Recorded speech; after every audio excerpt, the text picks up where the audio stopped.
you are on a live deal and you really want to win, time is of the essence, and then you just grind and find something that you are truly passionate about. They are already spending more money on agents than on headcount, and that for every S&P company this will be the case in the next 3 years. I think a lot of people right now are switching to agentic content creation maybe a bit too quick.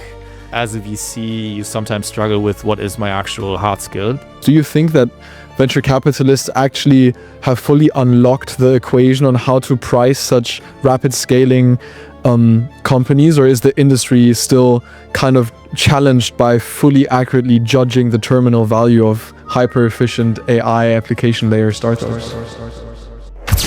Welcome back to a new episode of Campus to Capital. Today, Julius and I are joined by Dennis Mai, who's a former associate at Lakestar and now recently became the chief of staff at Peec AI, which is a very, very fast-growing startup out of Germany right now, who's just recently expanded to the US. So without further ado, let's get started and welcome Dennis. Hey guys, thank you so much for having me. Looking forward to today's conversation. Yeah, thank you so much also from my side for taking the time off. I assume that there are quite busy times for you right now, but let's start into it. I mean, Konsti already mentioned it. You spent some time at Lakestar looking at companies from a more macro, multi-stage investment perspective. But now you're the chief of staff at Peec AI, where the founders openly praise a founder mode, which means 80 to 100-hour work weeks, ruthless execution, and hyperlinear focus. So what are the biggest and most interesting changes that you are experiencing from moving from the investor to the operator side? And what, in the end, catalyzed your career move? Yeah, let me try to unpack this because there are definitely so many changes involved. I think to start out with what you alluded to, the 996 trend and ruthless working hours and execution, and I just think that the working style and the intensity differs a little between VC and like the operator side. In my perspective, on the VC front, it was just more volatile, right? So if you are on a live deal and you really want to win, time is of the essence, and then you just grind and put get the entire night and the weekend. So that doesn't really matter, but especially in European VC, every once in a while you just have a downtime, and the Europeans, they do like their summer. So in like second half of July and August, typically from a fundraising perspective, not that much is going on. And if somebody is fundraising, then all the investors are kind of fishy about it, like something has to be wrong. So I would just say it's more volatile, and the intensity at a startup is just more constant. And maybe just to add on that, I think in particular in Europe, and maybe even more so in the broader German ecosystem, this whole 996 trend is so negatively connotated, and all the tech bros are doing it and adapting to the SF lifestyle. I truly believe it depends on how you structure the entire organization and what kind of atmosphere you manage to create. And kudos to Marius, Daniel, and Toby, the founders of Peec, because I think they have assembled a great team first and foremost, but also kind of instilled a great atmosphere. So it does not feel like this external pressure, like we have to be here every day. People just want to be here, frankly, right? So people get along interpersonally so well. All the incentives are aligned. There are different programs set in place that incentivize everybody even more. So I think they just managed to nail it. That is not negatively connotated. Everybody just wants to be here, and the weekends the office is full. Throughout the week, the office tends to be full until fairly late.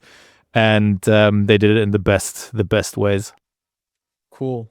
I mean, it's great to hear that there's such a great team spirit and energy going on, but we would love to hear about your role within that energy and that stewardship. So maybe about the chief of staff role, I would guess that at a normal startup, it's a lot about project management, internal alignment, also sparring with the CEO on ideas. But Peec AI is not a usual normal startup. Things are going extremely fast. You guys just went from 0 to 10 million ARR in just 16 months. And now you're expanding with a physical office into New York. So what does the chief of staff role look like under the hood at such great velocity? Yeah, maybe maybe tying briefly into something that Julius mentioned regarding like how my shift from the investor side to the operator side took place, and then I can allude to what the chief of staff role actually entails. So I got to know Peec during my time when I was still at Lakestar, and actually wanted to lead their seed round, which happened pretty much spot on a year ago, a bit over a year ago. Put down the term sheet, ultimately lost against 20 VC, which was bit of a pain in the butt, but luckily I got to meet the founding team throughout the process and managed to stay close ever since. So back then it was just the 3 founders, 1 intern, and them just grinding 100-hour weeks.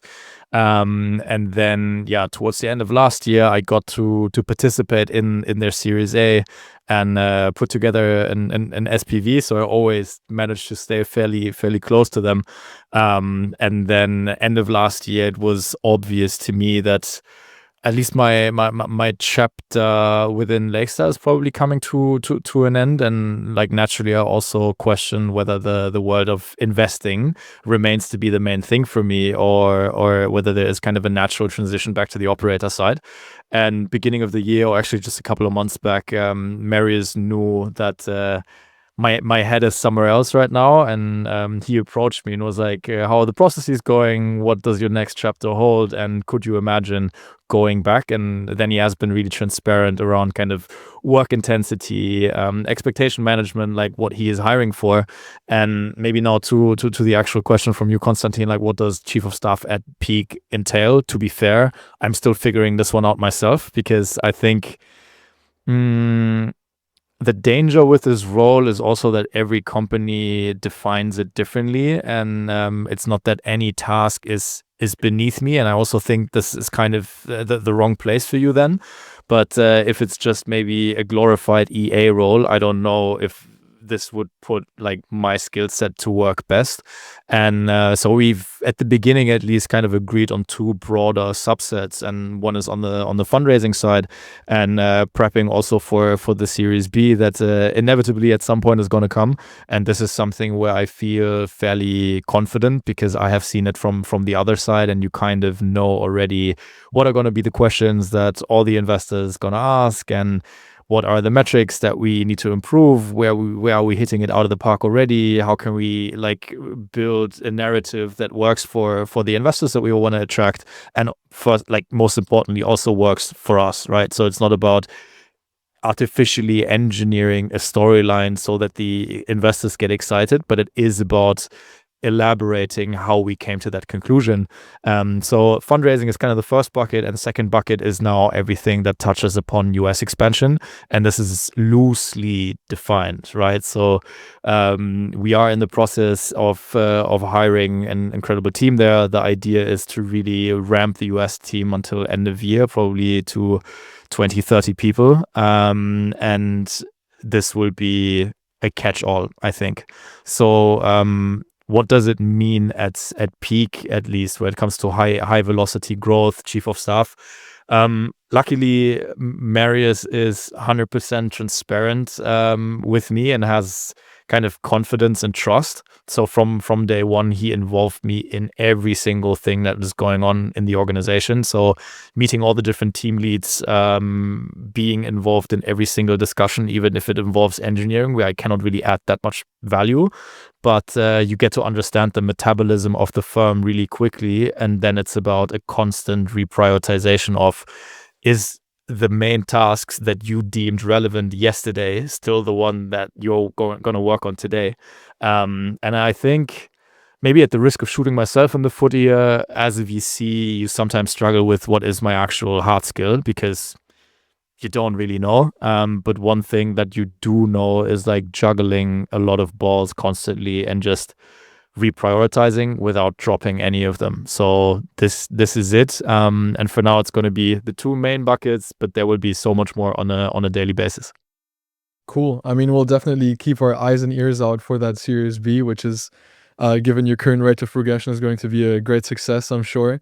But going back to your initial touch point with Peec AI for the seed round, which you lost to Harry and 20 VC, shout out by the way, we're huge fans.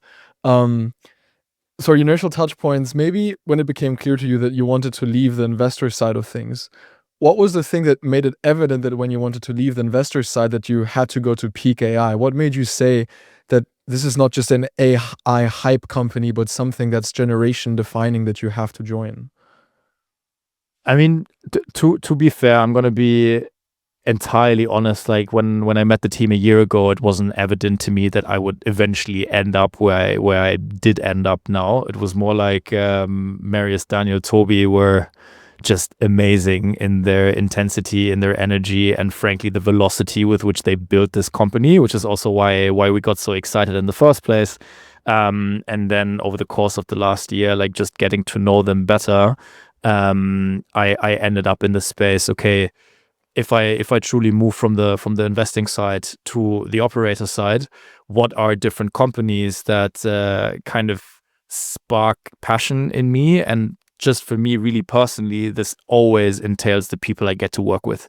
So Peec in the back of my head was always top of mind because I de-risk to some extent the interpersonal connection with the founding team, which for me is just an amazing thing to have, and also a rare thing to find, because you can get, or I personally can get excited about so many different companies and so many different technologies. But finding the people that you want to work with is, I think, the tougher part.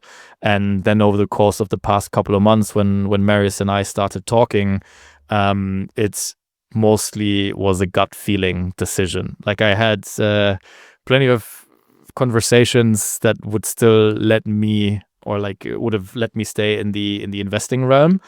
And whilst I am a rational person, I typically do these decisions by gut. And the conversations I had with Marius and the entire team over the course of the process just made me incredibly excited. And I always had the thought in the back of my head, is investing going to be it, or shouldn't I be back on the operator side? Yeah, and I'm really happy with that decision and not questioning it at all. Yeah, we're certainly happy to hear that as well. Now, if we move to Peec and look at the product itself, I mean, we're watching traditional Google search engine optimization structurally decay as there are a lot of LLMs that take over user intent. So for brands like Attio or 11 Labs who use Peec, what does winning generative engine optimization strategy actually look like today? And how does it work under the hood? Because this is also sort of a personal matter to us or to me, because we have our own website, of course, as well. And I spent a couple of hours in Google Search Console to find out what to optimize for, because there's actually a student organization at London Business School, which is called Campus to Capital, and they were ranked above us. Now they aren't anymore. But so I really would like to know how this works under the hood. To be fair, I won't comment too much on the world of SEO, which inevitably is still the foundation of what we do. And like today, we're not tracking the specific individual keywords anymore. It's more about the prompts. But I'm frankly not an expert. And like right now, I'm still trying to get up to speed with all the SEO, like with the entire SEO rabbit hole, because this is kind of the next evolution built on top of this. And whilst a lot of our competitors pretty openly focus on the call to action piece, so not just the analytics part, but also like identifying where you have gaps and then really recommend AI generated content and workflow automations.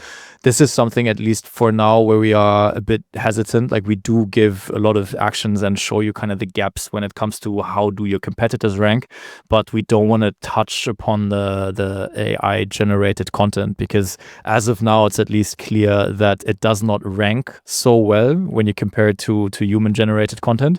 And we also think if you can do a lot of damage if you let agents run loose and create the content that you supposedly need. So coming back to the core and to the question, like everything comes down to the right set of prompts and defining this. And a lot of our customers do have a good understanding of what are the prompts that they want to track for. But also a lot of customers, like they do need some educational help from our side. So we have built like a prompt creation, and then also like top of like state-of-the-art prompt tracking tool, and our analytics, I think, show you the most granular insight across the different LLMs that you want to track, that there currently is. And there are a lot of competitors still out there. And I think outside in, even for me, it felt like the visibility side of things is kind of a commodity already, right? Like so many of the different dashboards look the same, but then if you actually look under what prompts are being tracked in what frequency and what is the actual methodology. So a lot of them, for example, just work with API calls, and we do not do this. We want to be as close to the actual human behavior as possible. So we actually scrape the UI of the different LLMs that you would receive as an output, and based on this we build our rankings and give you insights. The only tool or the only LLM as of now that does not allow this, and this is the case for all of our competitors as well, is Claude. So when it comes to Claude, it's also more expensive, frankly. You can only track it through the APIs, but this is just kind of the industry standard that everybody has to deal with as of now. And I think I went a bit beyond the initial question that you have, but hopefully this covers somewhat of the picture. It definitely did. But then if you look at your product, I mean, I could believe that there are certainly some customers that have a lot of demands because there are so many AI companies that try to ship new features every day. So how do you make sure that your product keeps staying razor sharp, and you don't drift into a sort of all-in-one AI writing tool just to serve the customers? Yeah. I mean, it's a great question, and like a constant question that we are thinking about internally.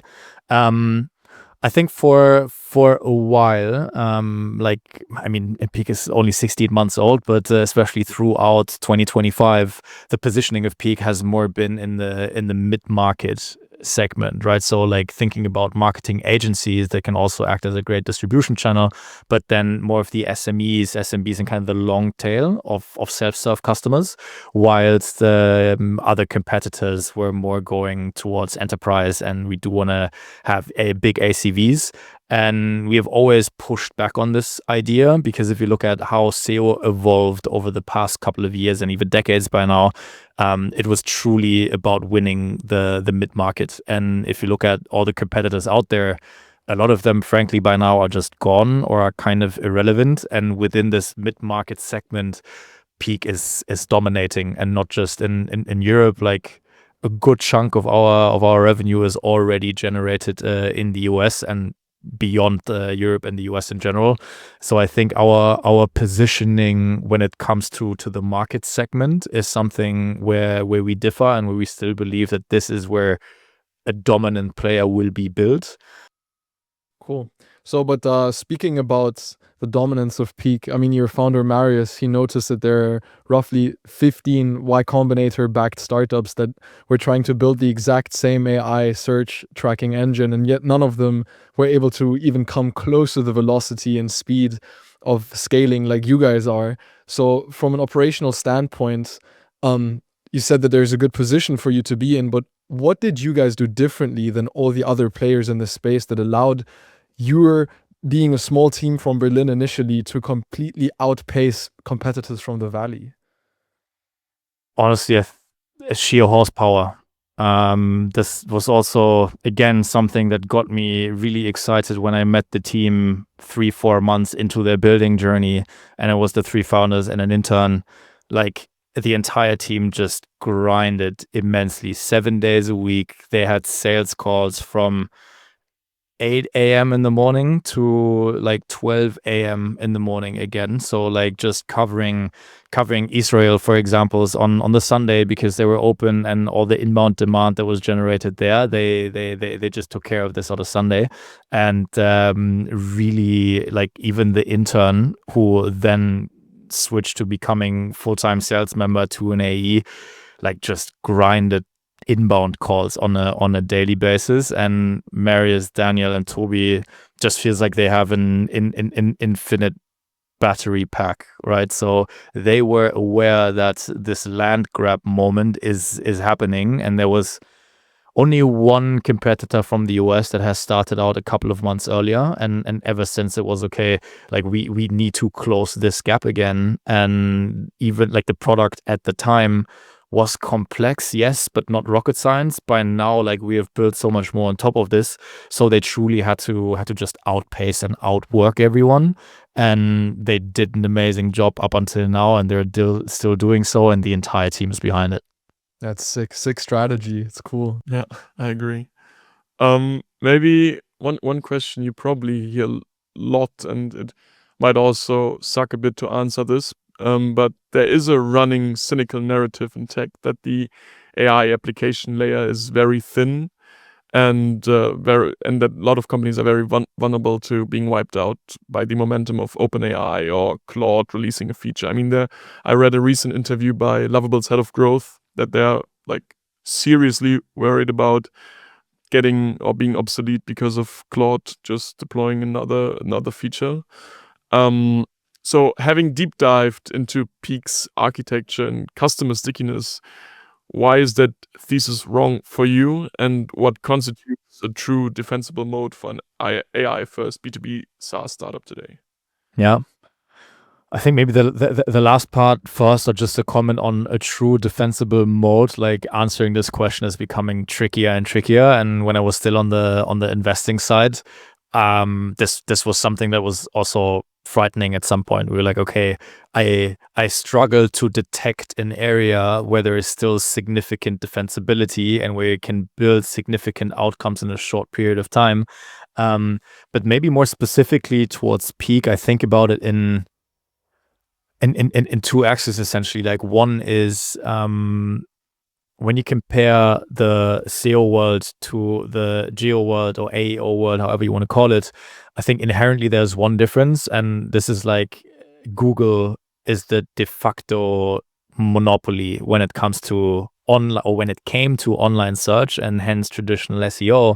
And now we just have a plethora of different LLMs, and none of these LLMs also truly have stickiness. Like on the B2C side, yes, like ChatGPT like powers the majority of like the B2C realm, but in B2B, the second new benchmarks come out, all the different businesses just shift immediately. All the different engineers just want to work with the best tools out there.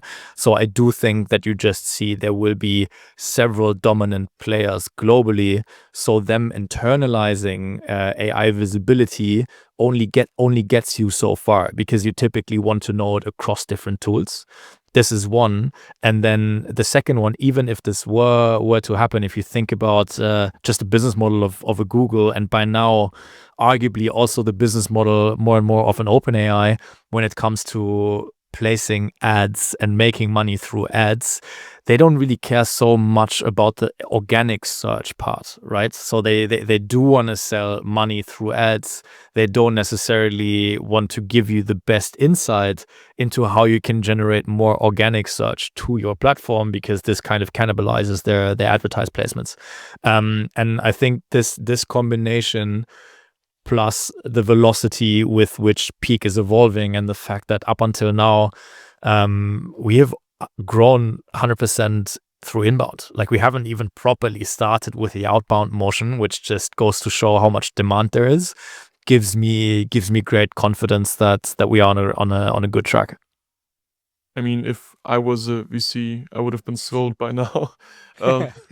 Yes. But as you already mentioned, you guys are about to plant a flag in New York with your new office. And I mean, from your vantage point, I don't know if you can determine that by now already, but how do US enterprise buyers differ from European ones when it comes to adopting entirely new AI budget categories? Are they buying raw FOMO, or are there procurement teams demanding tight ROI metrics on search analytics? To be fair, I don't feel confident enough yet to say this from a Peec perspective, but more like from the perspective what I have seen over the past couple of years with some of the portfolio companies I got to work with. Whether I like it or not, like technology adoption in the US just tends to happen a little faster when compared to Europe. And this is almost true for every different stage of the company. So enterprises that typically take forever, even in this area, they tend to be faster and tend to be more open to tech adoption. Same goes for SMBs, and in Peec's case, also for marketing agencies. So I think this is just something that we have to tackle, and we have to be present. And as I said, a big chunk without us being present, and with an inbound and a self-serve motion is being generated in the US. And we want to dominate this geo, both from a customer perspective, but also from building a significant company, right? Like, also the public markets in Europe are unfortunately not necessarily there where we would all like to see them.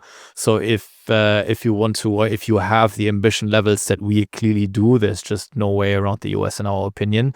And lastly, why New York and not SF? You didn't pose the question directly, but from a time zone perspective, it's just much easier to steer a team across 6 hours of difference. But B, when it comes to thinking about the world of marketing and kind of the media houses, they are all based in New York. And these are a lot of the clients that we already have and want to go after. And a lot of the brand clients that we also have are there. And the rest is easy for us to reach without being in SF. Because you talked about the public markets in Europe, for our listeners who haven't done so already, we actually recently just spoke with the CMO of Scalable Capital about how to unlock more retail investor growth within Europe. But actually, I want to get back into your experience in venture capital, because you just touched upon it as well. Because I mean, at Lakestar, you evaluated companies looking at long-term structural defensibility, what we talked about earlier, and massive addressable markets. And now in the 2026 landscape, I think we've seen a big shift that we have already seen over the last couple of years, with a small B2B startup hitting massive ARR numbers in 1.5 years, with a team that you just mentioned started off with 3 founders and an intern, whereas maybe a couple years ago, it required hundreds of employees and multiple years of grinding in order to get to very significant numbers. So within this very fast-paced environment, also for investors, do you think that venture capitalists actually have fully unlocked the equation on how to price such rapid scaling companies, or is the industry still kind of challenged by fully accurately judging the terminal value of hyper-efficient AI application layer startups? This is a really good question, and I can obviously give you just a really subjective answer. I'm not a big fan of constantly bashing Europe, because I do think we have everything it takes to just build great companies in the first place. And this by now is also we're getting better on the capital front as well, right? Like if you were to compare the amounts that are being deployed in VC in the US, it still dwarfs Europe by a magnitude. But even in Europe by now, we have more and more seed rounds, for example, of several hundred millions, and valuing like companies from the inception at several $1 billion. And I do think that this is just a necessity, right? And now the question is like how much value will actually be created, how many companies can survive, and is this a bubble, and yada yada yada. And I think, as history typically has shown, new technological waves tend to lead to bubbles, and a lot of value will be destructed, but there will be so many winners as well, right? And in my opinion, at least, the job of a venture capital investor, like the in the description, or if you think about the German description as well, it's kind of risk allocator, right? So you need to like risk capital allocator.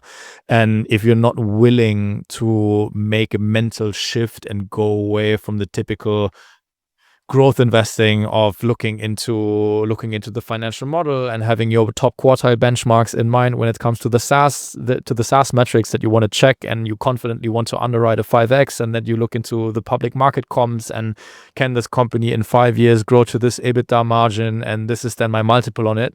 if we do not move away from this, I think we would be in a pickle, but US might be slightly ahead, but more and more of the European VCs have started to catch up, and I think we're on a good track. Certainly, and I mean, honestly, on the European thing, I could not agree more. Julius and I are studying in Copenhagen, so we have some exposure to the startup scene in Stockholm. And then from our hometown today, actually, ESA Aerospace just announced, I think, a 270 million seed round. So I mean, there's great momentum there, and despite the capital discrepancy compared to the US, I think we're certainly on the right track.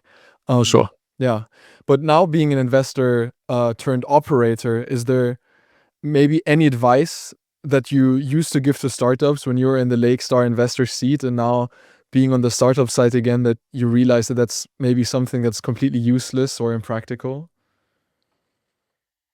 I just like the first thing that pops to mind is on the hiring front. I think from an investor perspective, if you are not in the trenches and you are not actually conducting the interviews and vetting the candidates and like even finding them in the first place, so creating top of funnel, you underestimate how tough it is to find the right people and then get them into the company at the right moment in time. Because if you think about Peec, and if you also speak to Marius, I think for him this was the biggest learning at the beginning. You have to start hiring way ahead of the needs, and for so many of the talent that we also want to get, they are still in contracts. They have 3 months notice periods, yada yada yada, and like we tripled the team since the beginning of this year. And in some of the sub teams, we are exactly where we are right now, and in some of the others, we might have started a tiny bit too late. And a few positions where you're like, how is this so tough to find the right person? You would be amazed. And I think this is something that I was not that aware of from the investor side unless you actually experience it. I think this is super interesting because I listened to the most recent 20VC episodes with the Corgi and Macora founder, and he said that they are already spending more money on agents than on headcount, and that for every S&P company this will be the case in the next 3 years. So this was actually a question I was about to ask, like, how much do you allocate to AI agents? And maybe connected to that, I don't know if you want to give it away, but how does your personal tech stack look like? Because I play around with mine I have played around with mine in the last couple of days and downloaded the famous YC Git for the personal OS. So could you maybe tell us how that looks like for Peec, but also on a personal level? Yeah. I mean, on Peec, I can definitely say we had to tighten our budgets when it comes to token spend, and this was not just from engineering but across the org. Like, I'm also really revealing, but don't really care. I'm 31 and I belong to the older people within the organization, and everybody inherently is just AI native. So this is part of everybody's working environment. Personally, and this is also like great because Peec just provides the infrastructure.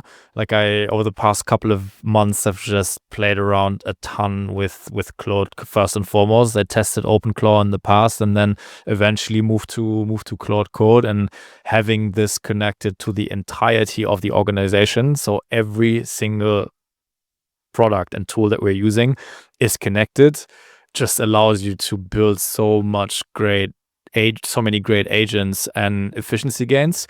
Every once in a while, I think it's also easy to get lost, and you really have to ask yourself, am I becoming more efficient right now, or am I just building something because it's fun to build? But yeah, in summary, I think we managed to grow so quickly and so efficiently because we do leverage these tools like natively, but we also had to constrain it because the usage just got out of hand eventually, and now it's also about being smart with it. makes a lot of sense. I personally can't wait to have my first subscription on any company's bill and not play around with my personal account. I think it's going to be really interesting once our generation is fully hitting the workforce, because we will kind of have that experience of working with AI ingrained just for our university studies. So it's definitely going to be a shift then as well. Yeah. For sure. And it's also just for me, I think a good reality check joining here. Yes, having arguably more working experience than a lot of my colleagues or like younger colleagues, but just observing and witnessing them, how they interact. And my thought is like, fuck, I better step up my game. I think this is a good environment to be in. I'm sure you're doing great, Dennis. Let's see. I mean, when we're already talking about people and culture at Peec AI, I mean, you had a very nice looking team offsite in Malaga, right when you started, and your executive team openly states that great things happen when smart people build in person with high intensity. So, for our listeners that might also want to join a company similar to Peec, what does someone need to bring to fit in with the Peec AI environment? Yeah, great question. And I think it's fairly simple in my head. Like, first and foremost, you need to have grit and be ambitious. So if you truly like are passionate about a specific area that potentially adds value to the company, and you can bring this across, like, this is already half of the rent, as we would say in Germany, but this is like what it's mostly about. And then secondly, this is something that you cannot really fake, but that is really, really important. It's just the interpersonal connection, right? And this goes both ways. Like, do we think that we are the right working environment for you? And also, do you think that you click with us, right? And this is a two-way street. I think these two things are the most important, and we're trying to be really, really transparent when it comes to expectation management. Like, the amount of hours that we work, without glorifying working a lot. I'm not saying that this is for everyone by all means, but we're being open with it, and this can potentially take a toll on your private life, frankly, right? Like, your hobbies, your relationship, family time, whatever. Like, there's always some flexibility to it. But if this is not for you, this is totally fine. But we like to have everybody, like, everyone who is kind, everybody who is ambitious and just like passionate about a specific area of their life, or like their work life. This is everything we look for. And lastly, this is also I think just a reminder for myself, as a VC investor, you look for proxies and kind of shortcuts when you evaluate founders and like potential founders, and look through their CVs, and they're like early signs of showing a lot of grit when it comes to becoming a national champion in sports or in chess, or then through high school grades and university grades and attending specific universities. That I think after a while you almost get fatigued or like blind to talent that is a bit more extraordinary and did not follow these like really great but fairly straightforward paths. And this is something that the Peec team, and we are now, I think, nailing, being open to all different kinds and all different colors of great people. Love that take. I mean, our most recent newsletter article was actually about this topic. That, I mean, it was about that VCs look at founders who only attended some math Olympiads or something like that, and they have such a narrow scope that they leave out such a large talent pool. So I think this is super relevant. Exactly. Certainly. Couldn't agree more. It's a great pep talk, but I think you forgot to mention that being a professional League of Legends player also is a way of playing extraordinary grit and commitment. For sure. And if Marius finds time, I think he's close to spending too much time on that again. So he tries to limit himself. If PKI now with the New York expansion hits all the milestones and targets that you guys have surely set for yourself on your roadmap, maybe in a year from now, what would success for you look like personally, having now made this step to become the chief of staff of this company? I mean, the first one, and also obvious one, because I'm going to be involved in that, and it's part of my former DNA as well. It's just like definitely raising a solid, really, really solid Series B, like knocking it out of the park with finding the right partner for us. And this does not necessarily mean a specific brand only. It also means finding the right individual who gets to join Peek's board, frankly. So this is the first milestone that I definitely need to hit. And secondly, it will be a stretch to build truly one team across two different locations, and frankly also across two different cultures, and coming up with frameworks and also programs to have regular exchanges between the different offices, and whilst growing on that scale from an FTE perspective, still feeling as one team, and everybody stays that motivated and everybody running into the same direction, is it's harder to quantify than the first goal, but it's evenly or like equally important to me, and definitely something that I consider my second most important milestone. Sound like two very, very great and great tasks to be working on, and I'm sure that your contact book from your previous job might be of help there as well, potentially. It's not bad. That's for sure. So maybe slowly wrapping up the very interesting conversation today. This is probably this is a question where you kind of have to sell the product a little bit. When you think about one thing that most founders or specifically marketers should understand about how people will discover products in the future, what would it be? One specific thing. I think it's important to understand for everyone, essentially everyone searching online, and this frankly by now is the majority of the global population.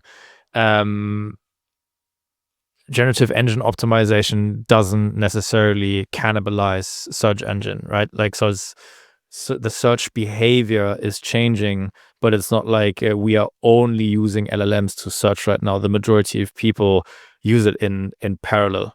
And I think understanding this from a brand perspective, so how do I reach my customers, what are the different channels, and also how do I have to step up my SEO game to remain relevant, is key. Understanding that this also expands the search market. It's not like the cake remains the same size and geo is now just eating into it. It expands the entirety.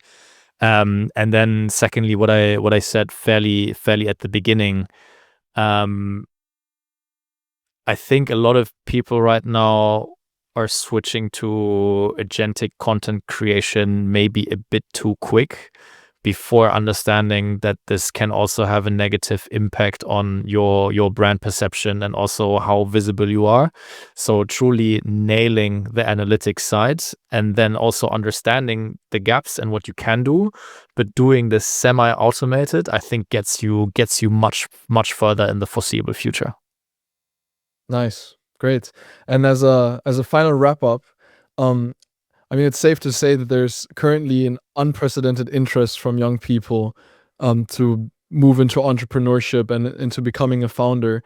So, as a last piece of advice before we wrap up this conversation, for those who are courageous enough to move past the idea stage and actually try to realize what they're thinking about and what they're dreaming of, but then are stagnating or lacking growth, what do you have to say to those people? What should they think about to keep themselves going? I mean, honestly, exactly this. I just hope that they find the strength to just keep on doing what they're doing, because it's amazing. In my head, or like also the way I am wired, find something that you are truly passionate about, right? And don't necessarily try to find a nail that might be worth hitting, because in my opinion, this only gets you so far.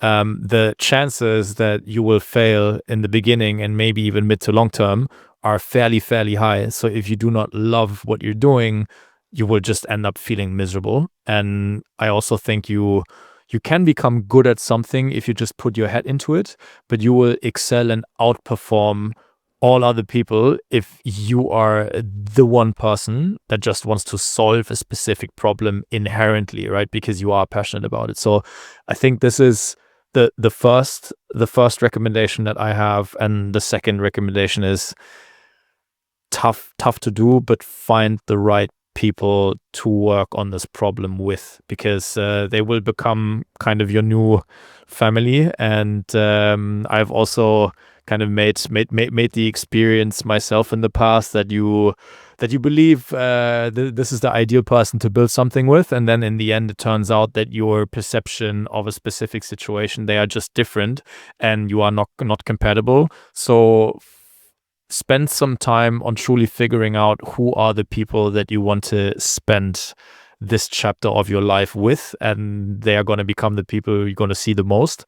And I think with this combination, so having passion and finding people that you want to do this with on a daily basis, in my opinion, are the key ingredients to eventually build something truly unique and really successful. Awesome. Well, on that note, thank you, Dennis. But also, actually, because you said so, thank you, Julius, for being the person who's doing this podcast with me and who's going through all the sparring sessions and all the recordings and all the planning and all the failed planning as well. Because, yeah, I'm really enjoying doing this with you. That's exactly what it's about. Thank you so much. Thank you, guys. Thanks for having me. Thanks. And guys, also, don't forget to tune in for our next episode where we'll be speaking to founding and general partner Christian Mehrmann from Cherry. And then afterwards, we will probably go on a short summer break. But then afterwards, we will be back again with even more exciting guests. So thank you so much for tuning in.